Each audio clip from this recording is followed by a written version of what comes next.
आप देख रहे हैं सूत्रकार समाचार। रिक्वेस्ट भी करना चाहूँगी झारखंड सरकार से कि थोड़ा कलाकारों के लिए भी सोचें, क्योंकि कलाकार जो होते हैं हर एक बड़े कार्यक्रम की शोभा होते हैं। लोग कहते हैं कि झारखंड की पहचान है कला और संगीत, लेकिन उस मायने में हम कलाकार अभी भी दर दर भटकते रहते हैं, एक एक कार्यक्रम के लिए डिपेंडेंट रहते हैं। झारखंड सरकार से जो सम्मान मिलना चाहिए, एक झारखंड के लेवल का जो सम्मान होता है, वो अभी तक मैं उससे वंचित हूँ। नमस्कार, सूत्रकार समाचार में आपका स्वागत है। मैं हूँ स्नेहा।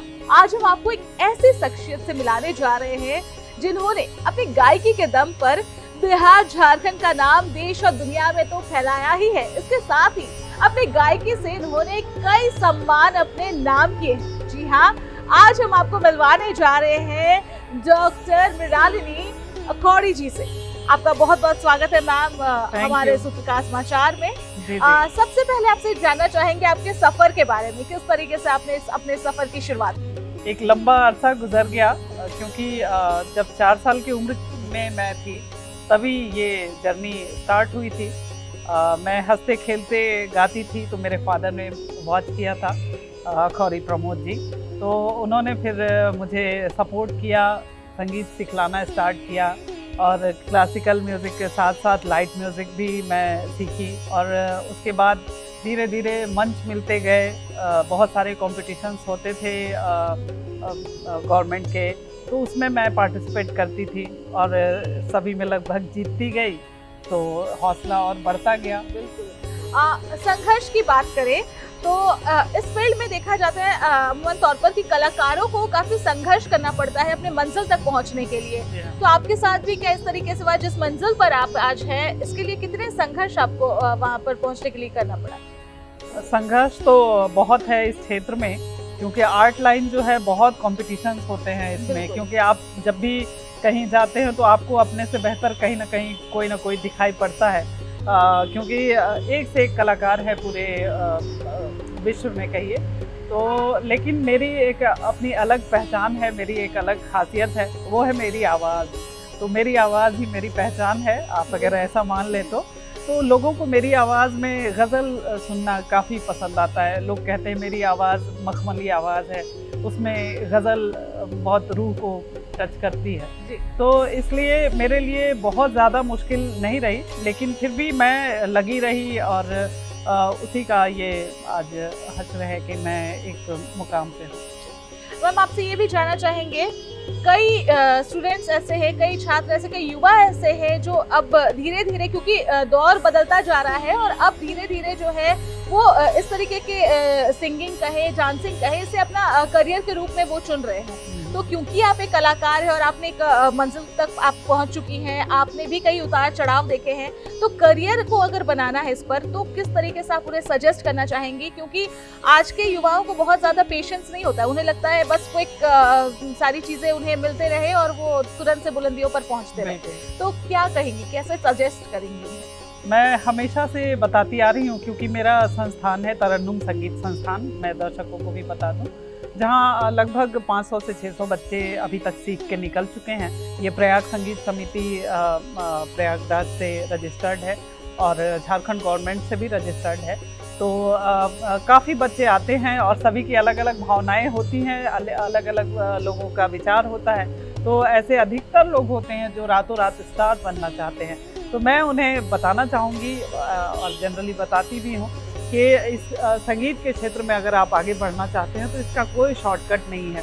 आपको वो मेहनत करनी ही पड़ेगी जो बड़े बड़े कलाकार करके आगे बढ़े हैं, क्योंकि जब कोई कलाकार अगर रातों रात स्टार बनता है तो वो कुछ ना कुछ लीक से हट के कुछ ऐसा अल्टर ही कुछ होता है, या तो कुछ फूहड़ता होती है उसमें, तब वो एक मजाक का हिस्सा बन जाता है वो, और कुछ नहीं होता। लेकिन अगर आपको लंबी दूरी तय करनी है तो आपको अपने बेस को मजबूत करना होगा, शास्त्रीय संगीत की शिक्षा लेनी होगी। आप गीत, गज़ल, भजन, फोक म्यूज़िक जो भी गाना चाहें, आप अगर उस क्षेत्र में आगे बढ़ना चाहते हैं तो कुछ दिन की आपको शास्त्रीय संगीत की ट्रेनिंग ज़रूर लेनी चाहिए, जिसके बाद आप कुछ भी गा सकते हैं। सुर, लय, ताल सभी में ज़रूरत होती है। तो मैं यही कहूँगी कि आप अगर दिल से सीखें तो एक जीवन ही काफ़ी है इस क्षेत्र में कुछ करने के लिए। बिल्कुल।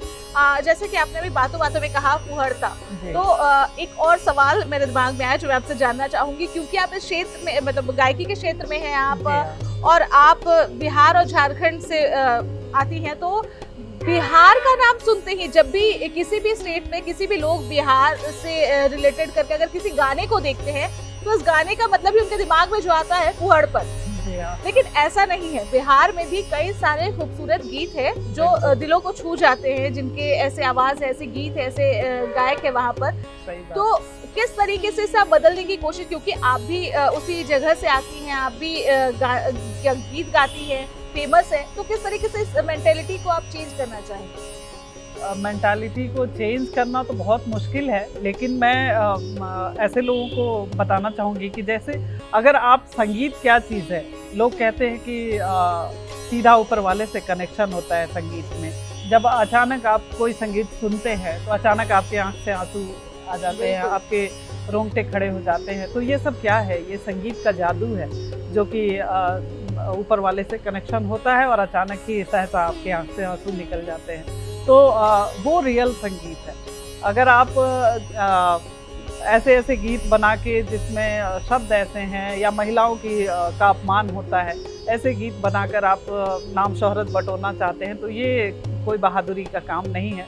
और लेकिन अगर आप नागपुरी या भोजपुरी गीतों की बात लें तो एक से एक गीत, इतने अच्छे अच्छे गीत हैं, जैसे भरत शर्मा जी या शारदा सिन्हा जी, इन लोगों का गाया हुआ ये गीत है जो हम लोग बचपन से सुनते आए हैं और बहुत ही बढ़िया। लेकिन आजकल अगर आप सर्च करें यूट्यूब पे या कहीं तो ऐसे ऐसे गीत है जो आप फैमिली के साथ बैठ के एक लाइन भी नहीं सुन सकते हैं। तो मैं और कुछ नहीं कहना चाहूँगी, वैसे लोगों को बदला नहीं जा सकता है, लेकिन फिर भी है कि अगर आप सही में मायने में आप संगीत के क्षेत्र में कुछ अच्छा करना चाहते हैं तो माँ सरस्वती को अगर आप पाना चाहते हैं तो संगीत की सच्ची सेवा करें और सही जो संगीत है उसे अपनाएं तो वो सभी के लिए अच्छा होगा।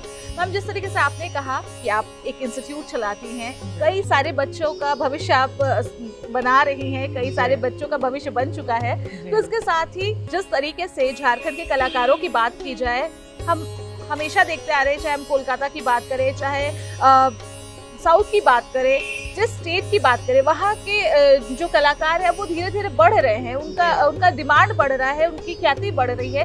लेकिन अगर झारखंड के कलाकारों की बात करें तो इनका अभी भी जिस जगह पर इन्हें पहुंचना चाहिए था, ये आज भी उस जगह पर नहीं पहुंच पा रहे हैं। तो इसके लिए सरकार को भी कितने जागरूक होने की जरूरत है, कितने आगे आने की जरूरत है, क्या लगता है आपको? जी जी, थोड़ी सी कमी है झारखंड में इस बात की, क्योंकि मैं बरसों से देखते आ रही हूँ, लगभग यहाँ 25-26 साल हो गए मुझे रहते हुए और इस फील्ड में काम करते हुए, तो थोड़ी कमी महसूस होती है। तो मैं आपके चैनल के माध्यम से ये मैसेज भी देना चाहूँगी और रिक्वेस्ट भी करना चाहूँगी झारखंड सरकार से कि थोड़ा कलाकारों के लिए भी सोचें, क्योंकि कलाकार जो होते हैं हर एक बड़े कार्यक्रम की शोभा होते हैं।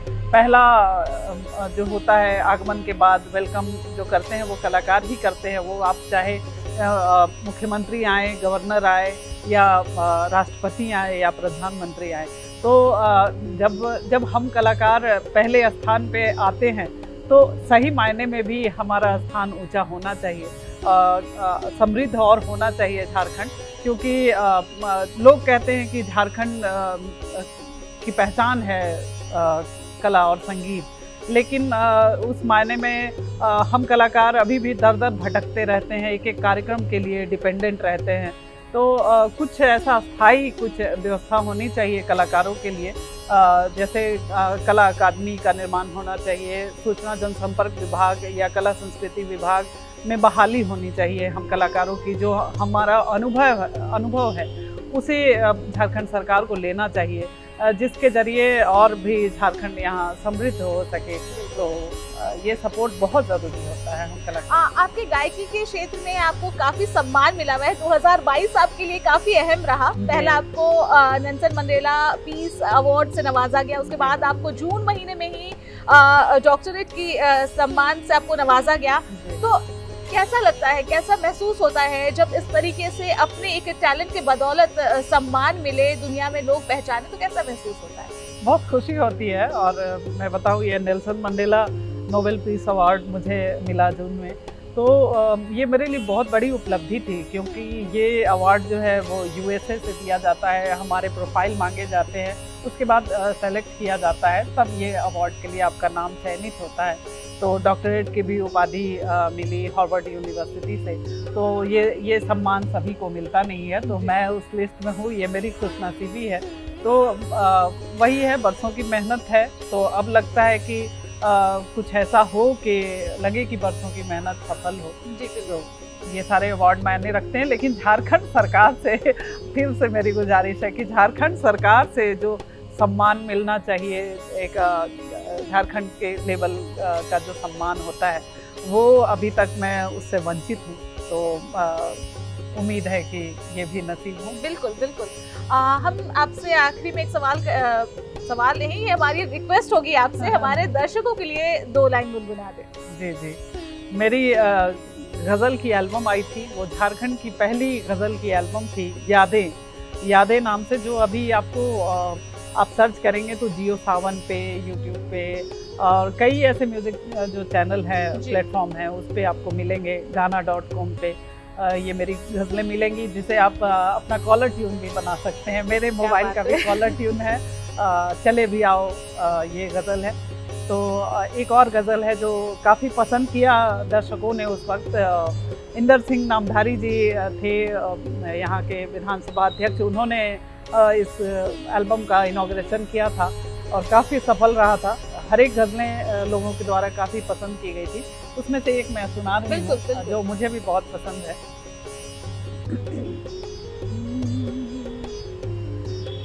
ये फितरत है हमारी, ये फितरत है हमारी, जिसको अपना मान लेते हैं। ये फितरत है हमारी, जिसको अपना मान लेते हैं। अगर वो जान भी, हाँ, अगर वो जान भी मांगे तो हंस कर जान देते हैं। ये फितरत है हमारी, जिसको अपना मान लेते हैं। अगर वो जान भी, हाँ, अगर वो जान भी मांगे तो हंस कर जान देते हैं। ये फितरत है हमारी, जिसको अपना मान लेते हैं। ये फितरत है हमारी। क्या बात है, थैंक यू। तो ये तो थी डॉक्टर मृणालिनी अखौरी जी, जिनके साथ हमने कई सारी बातें की, जिन्होंने हमारे साथ कई सारी बातें शेयर की। खासकर झारखंड सरकार से इन्होंने दरख्वास्त की कि यहाँ के कलाकारों पर खासा ध्यान देने की जरूरत है। इसके साथ ही हम मृणालिनी जी के लिए यही उम्मीद करेंगे, यही दुआ करेंगे कि ये इसी तरीके से आगे बढ़ते रहे और ऊंचाइयों को छूते रहे।